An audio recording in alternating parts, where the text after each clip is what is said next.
up to this day, I still don't understand how you can get up in the morning. And I don't care if you're 13 years old, 18 years old, 45 years old. I think character is character. How can you wake up in the morning and show up somewhere and completely not care about how you make another human being feel? I never got that. Even when I was a kid, even when I was a teenager, I never thought about like going somewhere and making another human being feel less than. It's to be forever young.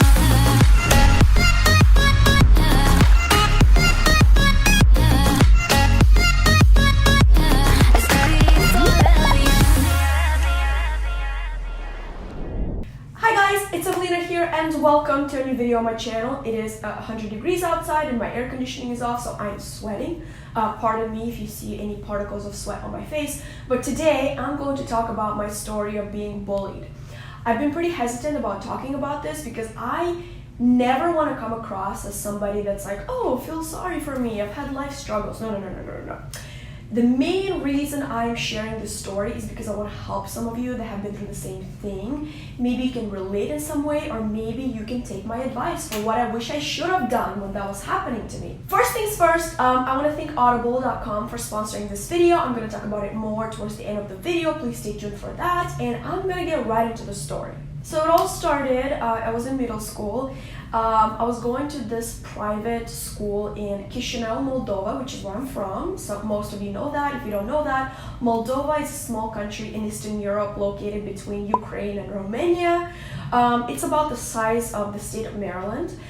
So I was going to this private school and it was really good. It was an amazing school. I had so many amazing friends, which I'm still friends with up till this day. But my dumbass befriended people that were like a bad influence, so I would always get in trouble. My mom would always be called to the principal's office and all that stuff. So eventually my mom was like, yo, you need a fresh start. We're gonna transfer you to a new school. I'm tired of being embarrassed. I'm tired of like constantly having to bail you out of principal's office, so we're gonna transfer you to a new school. So, okay, fine. Maybe there's some cute boys there. Who knows? They transferred me to this new school called Mircea Eliade. And yes, I'm gonna call it because 99.9% of the people are never gonna know where that is. But for those of you who maybe are from Moldova and went to that school, I hate that school. It is the most toxic environment in the world, starting with the teachers and the kids and everyone else. Like, I don't understand how people survive there, but I'm gonna get more into it. So, I get there. And mind you, I want to say this was maybe 6th grade? Yeah, 6th grade. So I am very innocent. At this point, I have never once been bullied in my life, called a name. Like, I am oblivious to this kind of thing because like back in my school, which is called Lyceum, like Lyceum Prometeo, was such a good school. Like, everybody was so sweet to each other, so kind. Like, there's no such thing as bullying. If they didn't like a kid, like they just kind of ignored him. There wasn't like such an evil, malicious environment. No. This place was different. As soon as I walk in, I immediately felt tension. I immediately felt like I had to prove myself. And at that point, I didn't really know how. So I was just like being normal, maybe kind of like acting a little bit more standoffish, but nothing that I would necessarily be deserved to be bullied for. So there was this one boy in the class.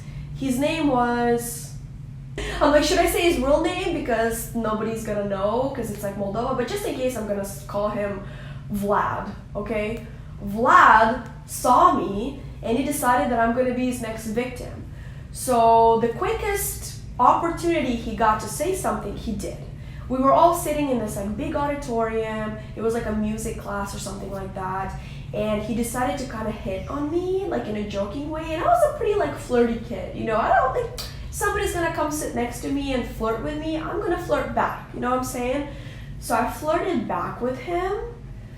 And then he decides to start a rumor that I'm like an easy girl or something like that. And mind you, I'm like 13 years old.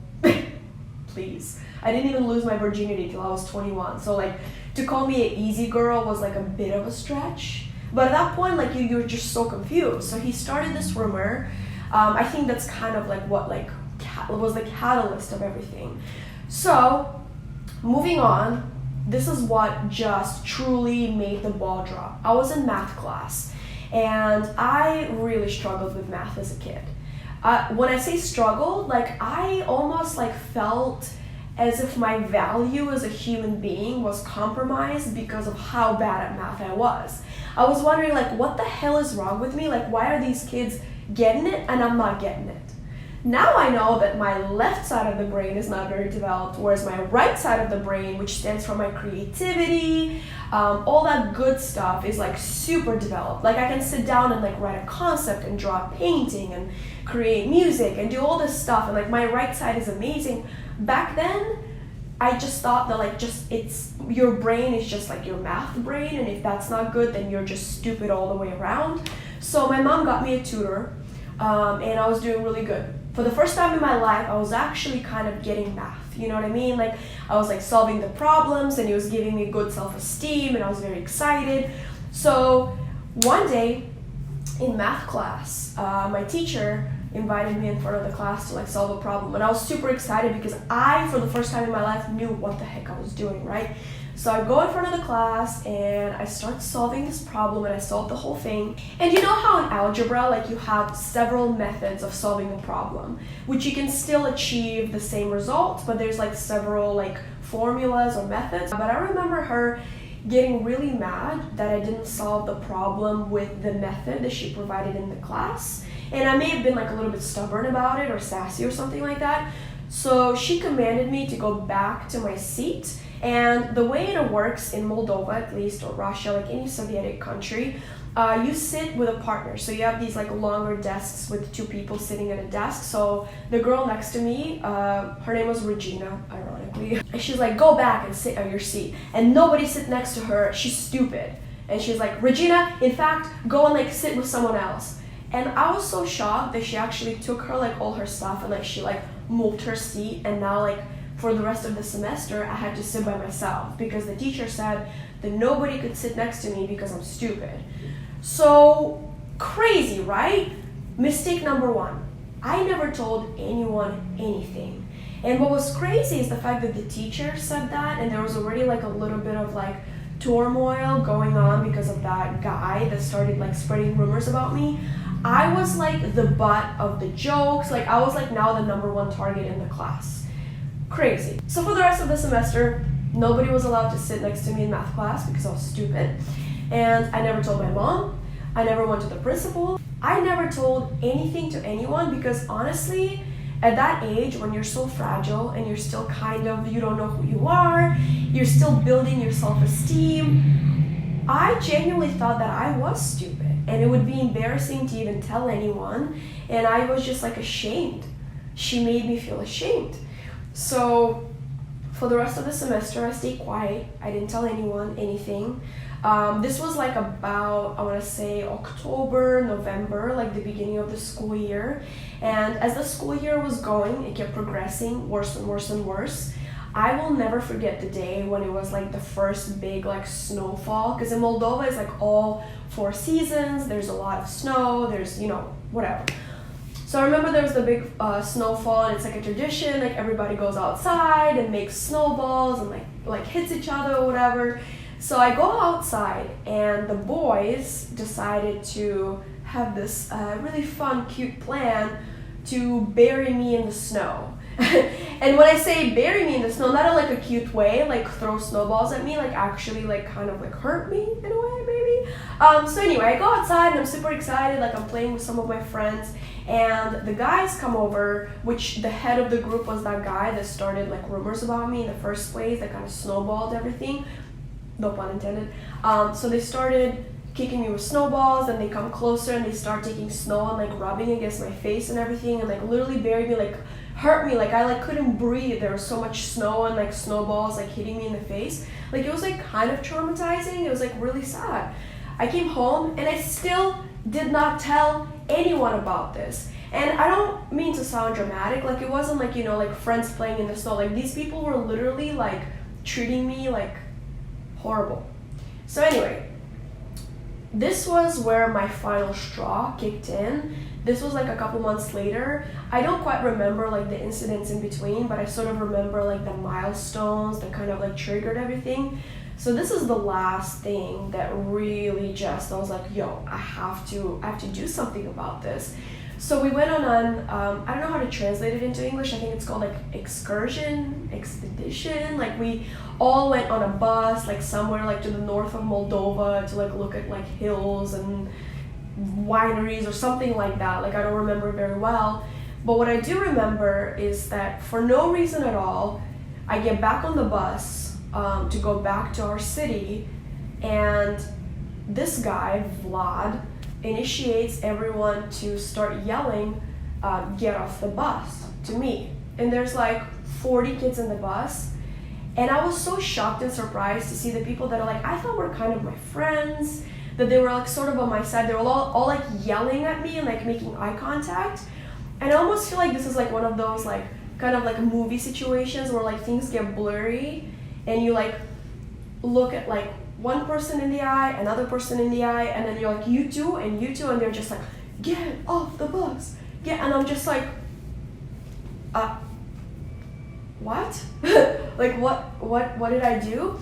And this is one thing that I'm actually proud of myself. I never ever broke down. I never cried. I never wanted to be weak. So I kind of just like, I was like, oh, you okay? I was like, I'm not getting off anywhere. I sat down in my seat, like at the front of the bus, and I was like, nope, no, I'm not. And I sat down and I was like staring to the front. I'm like, nope, I'm gonna sit right here, and there's nothing you can do.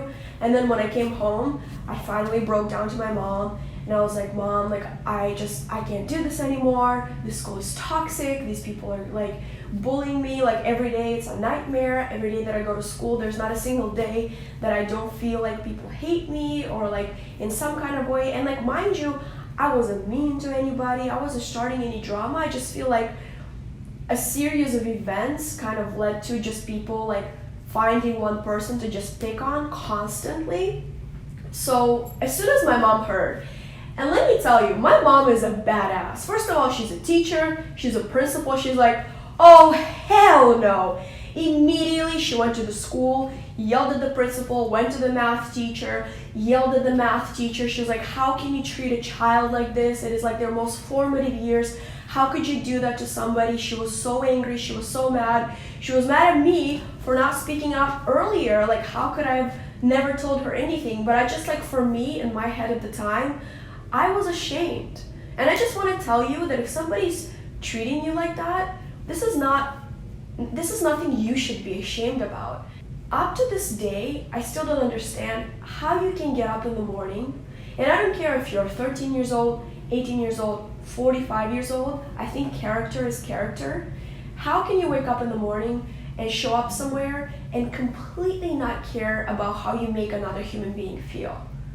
I never got that. Even when I was a kid, even when I was a teenager, I never thought about like going somewhere and making another human being feel less than. So I don't give discounts to somebody that, oh, they're just young. No. I feel like there's something fundamentally wrong with a person that would just wake up in the morning and like be like, yeah, I'm gonna, make this person feel like they're way worse than me, or make them like, disregard their feelings and just like ruin them for the rest of their life. I'm not saying that this ruined me for the rest of their life, but it did for a while, I felt unworthy.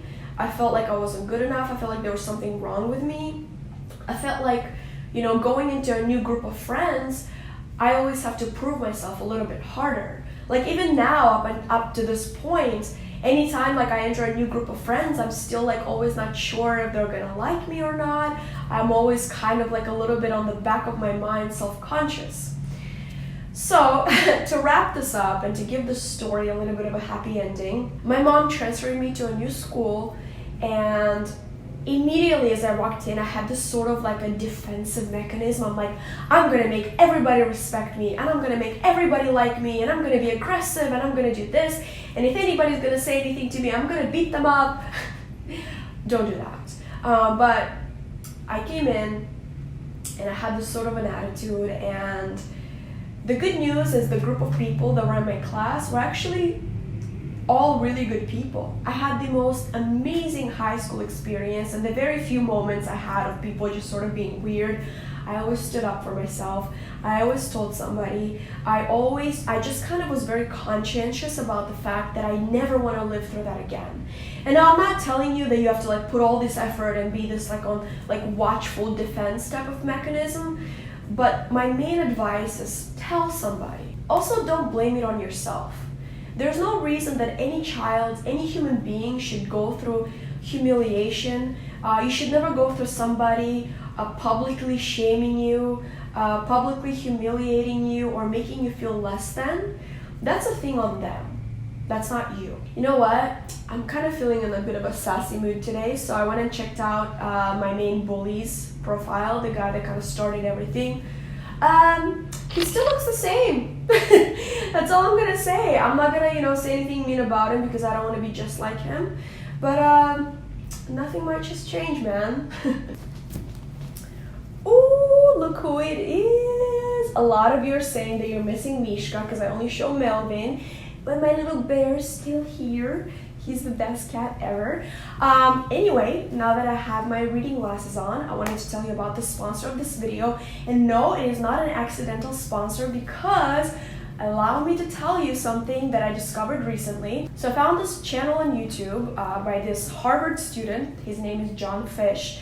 And he made a video that really caught my attention. He was talking about how he set a goal for himself to read a book every week for an entire year. And I thought that was incredible. I'm gonna leave the video down below where he talks in great lengths about the benefits and like what he's learned and how he changed his life. And for me personally, I could never read a book once a week. I cannot set such an unrealistic goal for myself, but I decided that I'm gonna read a book once a month.